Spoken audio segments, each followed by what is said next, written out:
Now what we remember when we're training the glutes is that it's a very, very complicated set of muscles. Going through the anatomy of the glutes very quickly, what you've got is 3 to 4 distinctive different heads. You've got the glute max. Yes, I just did slap my own arse. It's the centre bum cheek muscle as well. That's your gluteus maximus. You've then got a couple of lower or deep glute muscles sitting at the very top here. You've got your glute medius, which is sitting just round about this area here as well. Then you've got your glute minimus and piriformis, which is sitting on this region at the top there as well.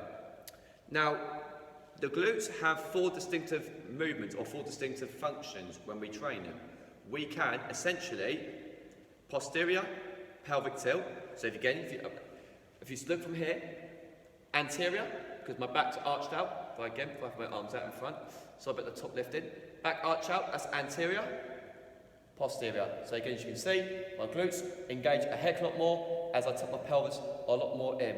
So I can anterior and posterior pelvic tilt underneath position. I can abduct, which means move the leg away from the centre line. So imagine my body has got a straight line through the middle. I'm moving that leg away from the centre of my body. That's called abduction. Again, you might have heard the machines where they do the abduction machine, when you sit down, exact same thing, but you're just in the seated position. What you can do with that as well, you can externally rotate the hip, which if I was to be, say, sitting down, I'm just going to bench over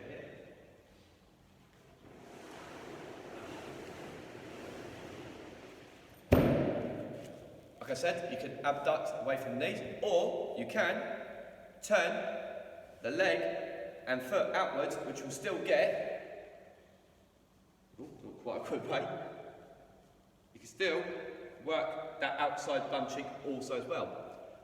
I can also do hip extension through my lower leg or through my hips. So, hip extension, if I move that away, I'll kick my leg back, straight, or I can flex and extend my hip with a posterior pelvic tilt. Now, when we think about training the glutes, you see these a lot as well. If you get yourself one of these bands on Amazon or on any other website, great, because this is where they're very, very important. And it's very important and imperative to stimulate the glutes under those different movements as well. And this is why I'll show you the band also. Bear in mind, hopefully this doesn't slip away from me. So, the band around the knee here. What I'm able to do this is do almost essentially all but 4 of those movements as well. So, for the first one, I'm going to do is I've got to abduct my knee.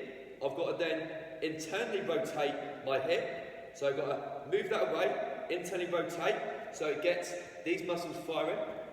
I've then got to hip extend and posterior pelvic tilt. So now I'm hitting all those 4 things under one movement. So I'm abducting, externally rotating through my hip, I am posteriorly pelvic tilting, I am also hip extending at the same time. And that is why the bands are so effective for when we do glute training, because you're hitting all those 4 areas.